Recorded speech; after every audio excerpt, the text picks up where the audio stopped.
I'm here with Todd Zimmerman, who you might recognize, who's VP of Product Development Nice to see you again. for Kress in the States. Todd, we saw you 2 years ago when you Yes. were, I think, standing on the back of a truck, introducing the world to the cyber tank. To our cyber system, To your cyber system. our 8-minute charging batteries. 8 minutes and 8 seconds. Oh, Actually, come on! You're gonna notice. hold that against me. Well, no. Right. I think you did it for a dramatic effect, really. We were trying to just build the drama up as much as we can. It worked. It was very impressive. Perfect. And just at that moment in time, it was just very, very interesting for the professional market. Absolutely. How's that panned out over the last 2 years in regards to the cyber tank system and the professional market? Is it where you wanted it? So it's a great question. Is it where we want it? Yeah. No, right? We want it to change much faster, Yeah. right? From a manufacturing standpoint, especially when you truly believe and feel that you're the only option for professional landscapers. For someone to convert from gas to cordless, we do feel like we've answered a lot of the objections that are out there. Sure. And having a battery system that can charge in 8 minutes from 0 to 100% is you can charge it faster than the product can actually wear the battery out or use the life of the battery, right? Yeah. So then you back it up with a 6-year warranty, a 3,000 life cycle, a cyber tank that stays on your trailer with you so you have DC to DC power. So if you think about it from a landscaper standpoint, they're buying their fuel costs today for the next 6 years. Yeah. And we all know fuel costs are going to go up. Yeah, sure. Right?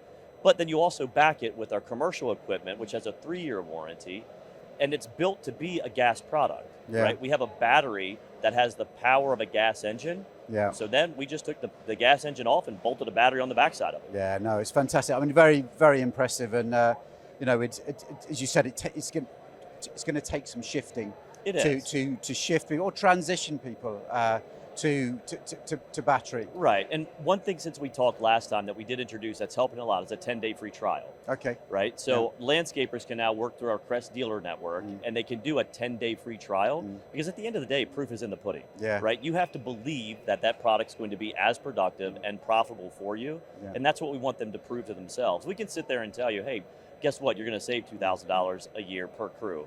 But until you actually do it and compare it to the gas that you have today and the maintenance that you have today, it doesn't mean a lot. So that 10-day free trial has been helping a lot with landscapers converting as well. I bet it's helped the dealer network. And while we're on the subject of the dealer network, so how has the evolution of the dealer network been going? How's it been growing for you over in the US? It's been going well. We have 400 dealers right now across the US. And just to put it into perspective, how many, when I spoke to you 2 years ago, roughly what would that number have been at? So quite honestly, when we spoke 2 years ago, it was probably 50 dealers, right? We were just getting on board. So in less than 2 years, we went from basically 0 to 400.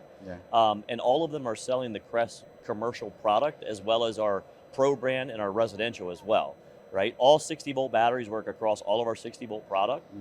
So we're really looking at it from a landscaper standpoint, whether you're a 1 or 2 man crew up to a national account that could have 300 crews that are 3 person for your crew or 4 people for your crew. Sure. We have a battery solution and a product solution for everyone. Yeah, no, wonderful. So in regards to, Jo is with us today. Jo has come from a dealership in the north of England. Very nice. Called Balmer's. Okay. And one thing that's caught Jo's eye has been the robotic side, isn't it?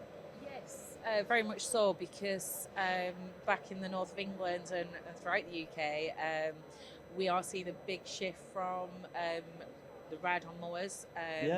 They're dropping, sales are dropping, and the robotics are really, really increasing. And I think probably this year it's been a bit of a tipping point.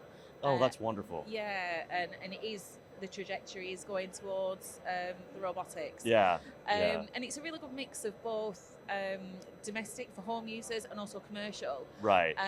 So what I've found interesting is that the US market hasn't necessarily picked up with the robotics from a homeowner use. Agreed. Yeah, it's been a little bit of an uphill battle, right, from a robotics conversion. And I wish I could pinpoint the exact reason why. I don't know 100% why homeowners haven't looked at it and said, I don't have to go out and mow my grass anymore. Yep. My grass is going to look better because it's always being mowed. And I don't have the gas and the maintenance and the oil in my garage that I have to worry about, right? Correct. But it'll get there. So really where we're starting to see a lot of increase in sales on robots are with commercial accounts golf courses and sports fields. And what they're doing is they're not eliminating labor, they're actually using that labor differently.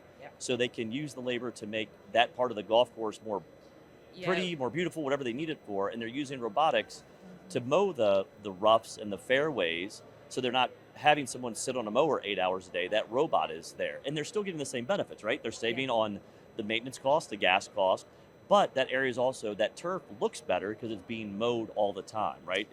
You don't have to water it as much. It's greener because you're getting more nutrients into it all the time. So it's really taken off a lot in that industry. Hopefully that'll spark the domestic side. I think so, because you've got, the way we've looked at it is when we've put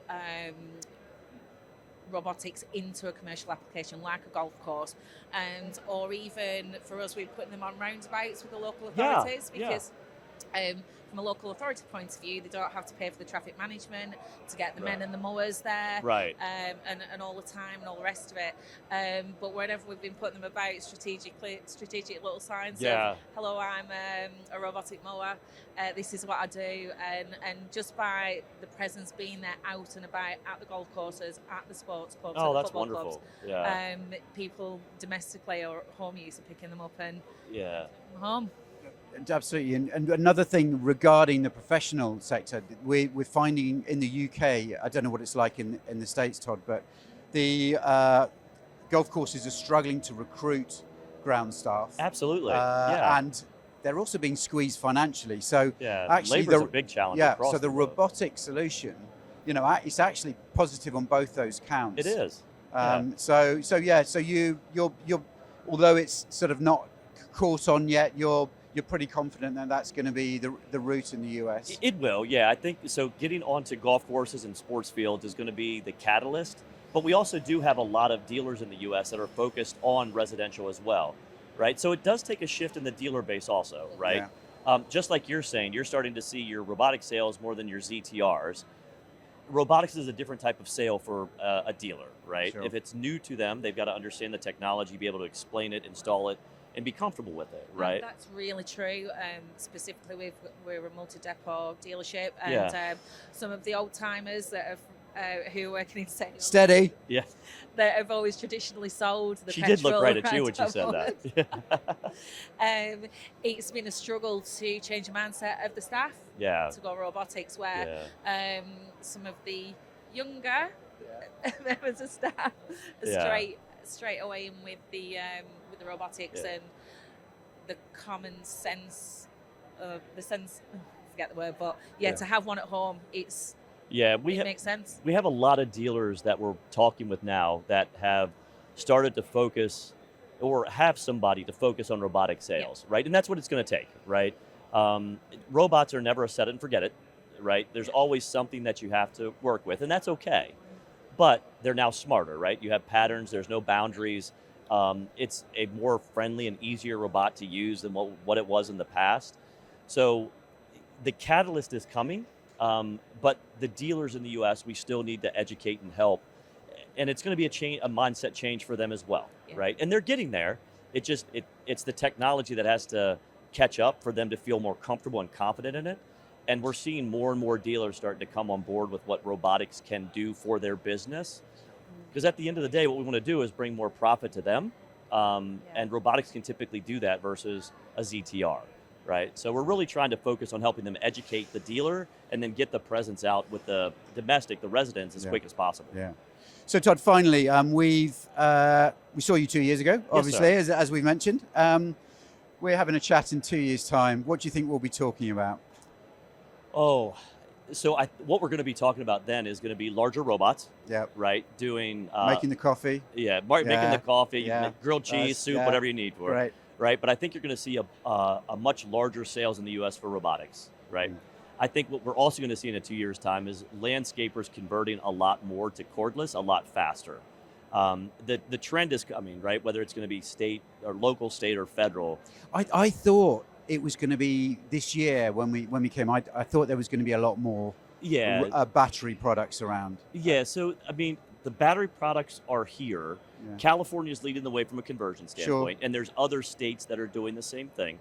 But I believe what you're going to start seeing is landscapers looking at it from a business standpoint, not only from a return on their investment for profit, but they're going to look at it from a return on investment for their employees, right? It's just a better usage. It's easier use. It's no gas. It's no hassle. It's no smells. Yeah.